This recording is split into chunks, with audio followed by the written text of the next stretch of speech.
Hello guys, welcome back to our channel. आज मैं Vanam movie के ट्रेलर को एक्सप्लेन करूंगा। इस फिल्म में स्टार कास्ट में है वैत्री, अनु सितारा। तो चलिए शुरू करते हैं इस वीडियो को। ट्रेलर के शुरुआत में एक घना जंगल दिखाया जाता है, फिर एक शक्ल दिखाई जाती है। ऐसा लगता है ये कोई आदमी नहीं है। इसके बाद एक लड़की एक आदमी से पूछती हुई नजर आती है, क्या पुनर्जन्म की घटना सच है? इस पर आप क्या सोचते हो? यानी ये फिल्म पुनर्जन्म की कुछ घटनाओं पर बेस्ड है। इसके बाद एक चाबी के साथ एक नंबर प्लेट दिखाई जाती है जिसमें लिखा है 1013, यानी एक रूम का नंबर है। फिर एक राजा को दिखाया जाता है जिसके साथ एक सेनापति है और उसके पीछे एक गरीब आदमी है।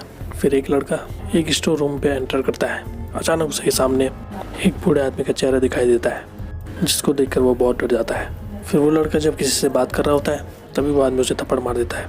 इसके बाद एक आदमी दिखाया जाता है जो किसी से डर कर भाग रहा है। शायद ये वही लड़का है जिसका पुनर्जन्म हुआ है। फिर उसी राजा के सामने कुछ आदमी खड़े रहते हैं और वो उसके सामने झुके हुए हैं।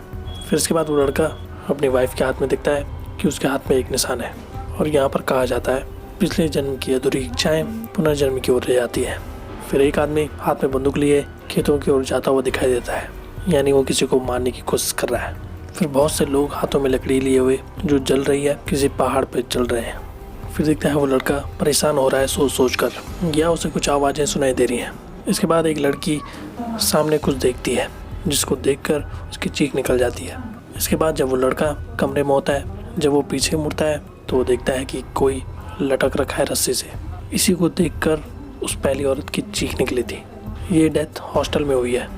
फिर वो लड़की उस लड़के से कहती है कि ये तुम्हारे हॉस्टल में पहली आत्महत्या नहीं है। फिर वहाँ पुलिस आती है। फिर दिखता है कि एक औरत को कोई परेशान कर रहा है जिस वजह से वो रो रही है।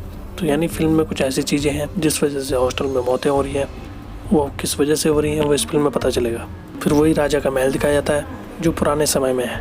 फिर इसके बाद वो लड़का अपनी फ्रेंड से कहता है कि उस कमरे में चित्रकार ने आत्महत्या कर दी, यानी वही चित्रकार है जिससे स्टार्टिंग में वो लड़की बात कर रही थी। फिर एक पंडित उसी कमरे में जाते हुए नजर आता है। जिसके बाद एक आदमी दिखाई देता है जो चिल्ला रहा है और यहाँ पे हीरो कहता है कि वसंत भी उसी कमरे में मरा था और मैं भी उसी कमरे में रह रहा हूँ। ये सोचकर वो डर जाता है। फिर एक खून पर चाकू लगा हुआ दिखाई देता है, यानी किसी और की मौत भी हो चुकी है। और बहुत सी ऐसी चीज़ें हैं जो आगे नजर आती हैं। फिल्म पूरी तरह से सस्पेंस थ्रिलर है और हल्की हल्की झलक हर किसी सीन की दिखाई जा रही है जिसके बारे में पूरा कुछ बताया नहीं जा रहा ताकि ऑडियंस इस फिल्म को देखे। इसमें कुछ अदृश्य घटनाएं दिखाई जा रही हैं और अदृश्य शक्तियाँ दिखाई देती हैं जो लोगों की हत्याएं कर रही हैं, और ये हत्याएं पुनर्जन्म से जुड़ी हुई है। यहाँ पर ये ट्रेलर खत्म होता है। तो आज के लिए बस इतना ही। ऐसे वीडियोस देखते रहिए हमारे चैनल पे। Thank you so much.